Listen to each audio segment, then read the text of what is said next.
शादी के 2 महीने बाद।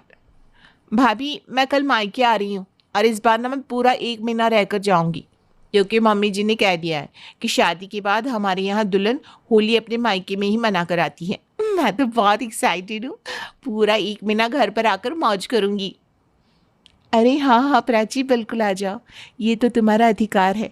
शादी के बाद तो मायके आने की खुशी ही कुछ और होती है।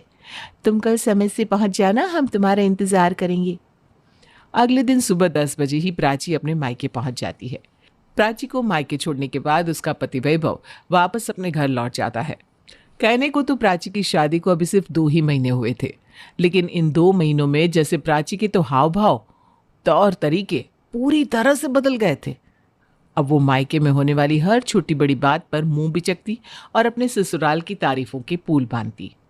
अरे प्राची, ये तुमने क्या पहन लिया? तुम्हें पता है ना, ऐसी आधी आधी टांगे दिखने वाले कपड़े तुम्हारे भैया को बिल्कुल पसंद नहीं। जाओ जाकर चेंज करके आओ।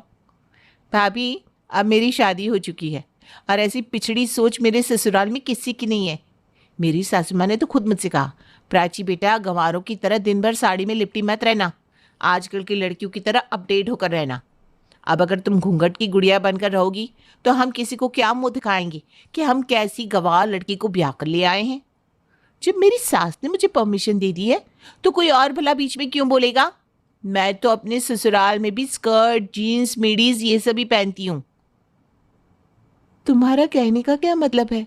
शादी के बाद जो लड़कियां सूट या साड़ी पहनती हैं उनके ससुराल वाले पिछड़े होते हैं, तो इसका मतलब तुम्हारे मम्मी पापा और भैया सब पिछड़े हुए। भाभी अब ये सब सोचना तो आपका काम है। मैं तो इस घर से जा चुकी हूँ। इस घर की घिसी पिटी परंपराओं और रीति रिवाज से मुझे तो छुटकारा मिल चुका है। प्राची, तुम्हें खुद अजीब नहीं लगता? ऐसे छोटे छोटे कपड़े पहन के ससुराल में घूमने में तुम्हें शर्म नहीं आती? अरे साड़ी ना सही, कम से कम सूट तो पहना करो। तुम्हारी सासू माँ ने छूट दी थी, इसका मतलब ये थोड़ी ना है कि तुम सीधा हवा में उड़ने लगोगी। भाभी आपको याद है ना, जब मैं शादी होकर आई थी तो मैंने कितनी जिद की थी माँ जी से कि मुझे सूट पहनने दो, साड़ी में मुझे कंफर्टेबल फील नहीं होता और साड़ी पहनकर मैं काम भी नहीं कर पाती। लेकिन उस समय ये प्राची ही तो थी जिसने माँ के कान भरे थे और माँ को समझाया था कि शादी के बाद तो बहू साड़ी में ही अच्छी लगती है। भाभी आप लोगों ने अपने आप को कभी ध्यान से देखा है? लंबी सी मांग निकाल कर उसमें 2 किलो सिंदूर भर लेती हो, बड़ी बड़ी बिंदिया, ये रेड कलर की लिपस्टिक, हाथ भर भर की चूड़ियाँ।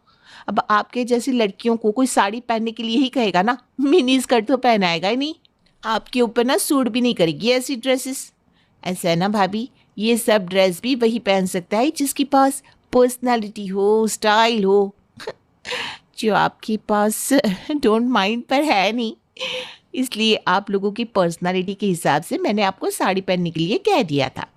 मेरी बात अलग है, मुझे देखकर तो पहली मुलाकात में ही वैभव ने कह दिया था, देखो ये साड़ी वाड़ी के चक्कर में तुम बिल्कुल मत पड़ना, तुम्हारी ऊपर तो एकदम सूट नहीं करेगी, तुम्हें तो मैं बढ़िया से बढ़िया ड्रेस दिलवाऊंगा।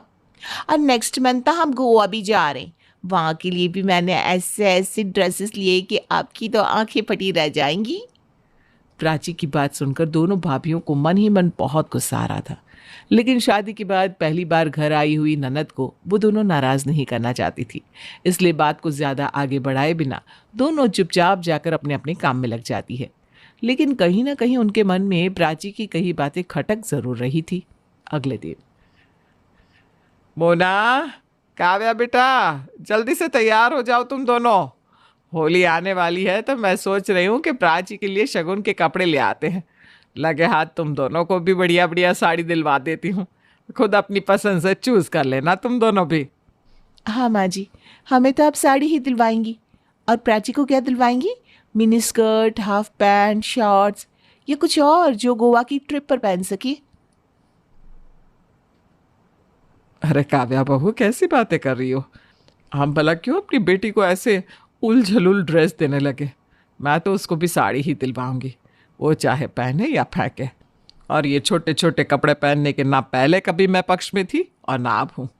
उसके ससुराल वाले उसको जो मर्जी पहना है, लेकिन मैं अपनी तरफ से कभी भी अपनी बेटी को ऐसे बेढंगे कपड़े नहीं देने वाली। माँ जी, मन ही मन खुशी तो आपको बहुत हो रही होगी कि आपकी बेटी कितने बड़े परिवार में गई है, कितने ऊंचे ख्यालात वाले लोग हैं जो आपकी बेटी को इतने ऐश से रख रहे हैं, लेकिन हमारे सामने झूठी ही आपको ऐसी बातें कहनी पड़ रही है। मैं सब समझती हूँ। अरे तू क्या समझती है? ऐसा क्या हो गया जो तुम मुझे ऐसे ताने मार रही है? माँ जी, कल ही प्राची ने हम दोनों को आईना दिखाया है कि हम कितने पिछड़े और गंवार लोग हैं जो शादी के बाद से इतने सालों में सिर्फ साड़ी में ही लिपट कर रह रहे हैं। अगर सास ससुर की बात मानना, उनकी इज्जत करना, ढंग के कपड़े पहनना, गंवार पहनना तो ठीक है, हम गंवार ही ठीक है। हम अदब के कपड़े पहनते हैं तो हम गंवार हैं, और वो प्राची बिना सिंदूर के आधे आधे कपड़े पहनकर घर में घूमती रहती है तो वो बहुत मॉडर्न है।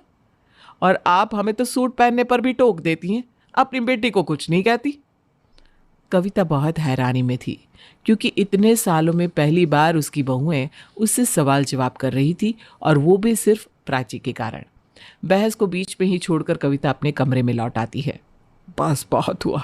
अगर प्राची ऐसे ही घर में घूमती रही तो मेरी दोनों बहुएं मेरे खिलाफ हो जाएंगी, और कल को अगर ये भी ऐसे कपड़े पहनकर घूमने लगी तो हे भगवान, बस अब और नहीं।